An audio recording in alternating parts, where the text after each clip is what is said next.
आज हम Elon Musk के साथ हुई एक ऐसी घटना के बारे में बताएंगे जिसको जानकर आप हिल जाएंगे। जब एलन मस्क पेपाल कंपनी से बाहर निकले तो इन्होंने एक सपना देखा कि किसी भी हाल में मंगल ग्रह पर लोगों को बसाना है। यह रसिया गए और बोले कि मुझे एक ऐसा रॉकेट चाहिए जिससे मैं मंगल ग्रह पर जा सकूं और उसके द्वारा मंगल ग्रह पर रिसर्च कर सकूं। रसिया ने बोला एक रॉकेट $8 मिलियन का है। ये सोच में पड़ गए कि इतना महंगा, इतने पैसे तो मेरे पास नहीं है कि मैं इनका रॉकेट यूज कर सकूं। ये काफी नेगोशिएशन किए पर बात नहीं बनी और रसिया ने इनके प्रोजेक्ट को रिजेक्ट कर दिया। ये वापस आ गए। इनके जगह कोई और होता तो वो क्या सोचता कि रॉकेट तो बहुत महंगा मिल रहा है, क्यों ना कुछ और किया जाए, अपने गोल को, अपने टारगेट को ही बदल देता। लेकिन इस बंदे का हौसला देखिए। ये कहता है कि प्रॉब्लम नहीं है, सबसे बड़ा प्रॉब्लम है सॉल्यूशन ढूंढना। बोला रॉकेट महंगा मिल रहा है, कोई बात नहीं, मैं पहले खुद का रॉकेट बनाऊंगा, फिर मंगल ग्रह पर रिसर्च करूंगा। इनके पास रॉकेट बनाने की कोई डिग्री नहीं थी, कोई नॉलेज नहीं था, कोई एक्सपीरियंस नहीं था, लेकिन इन्होंने केवल किताब पढ़ के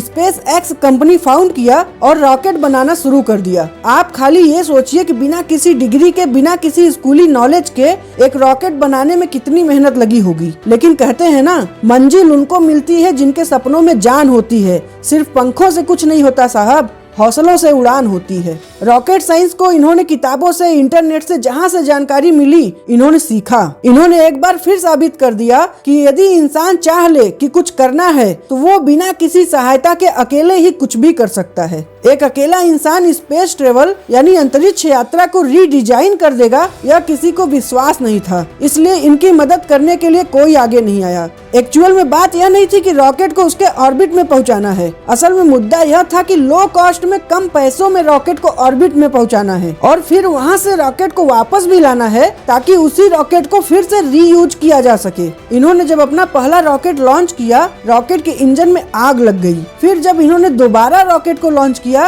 रॉकेट स्पेस में तो गया लेकिन ऑर्बिट में नहीं जा सका। 2 बार में इनका बहुत बड़ा नुकसान हो चुका था, लेकिन ये टूटे नहीं, फिर उठ खड़े हुए और दोबारा फिर से रॉकेट को लॉन्च किया। तीसरी बार इन्होंने फिर से ट्राई किया। तीसरी बार में भी इनका रॉकेट स्पेस में जाते ही ऑफ रूट हो गया, रूट से डाइवर्ट हो गया। 3 बार में इनका इतना लॉस हो गया कि पेपाल कंपनी छोड़ते वक्त इनको जितने भी पैसे मिले थे वो खत्म हो गए। जो इनके इन्वेस्टर्स का पैसा लगा था वो भी खत्म हो गया। इनकी जितनी भी सेविंग्स के पैसे बचे हुए थे वो भी खत्म हो गए। इतना लॉस कि कोई और इंसान रॉकेट बनाना तो दूर की बात है, जिंदगी कैसे चलेगी वो सोचने लगता। सब बोलने लगे कि अब तो कंपनी खत्म, लेकिन एलन मस्क बोले रुको, अभी एक ट्राई और करूंगा। हाँ, आपने सही सुना, बोले अभी एक ट्राई और करूंगा। क्या इंसान है यार, इतने में कोई भी हो डिप्रेशन में चला जाता है, हार मान लेता है, लेकिन यह बंदा तो हार मानने के लिए तैयार ही नहीं था। इन्होंने गजब का अनाउंसमेंट किया। यह बोले चौथा रॉकेट भी कुछ ही महीनों में लॉन्च करने वाला हूँ। इस इंडस्ट्री में इतने छोटे छोटे गैप पर कोई भी रॉकेट लॉन्च नहीं करता है, लेकिन मस्क की मोटिवेशनल पावर तो गजब की थी।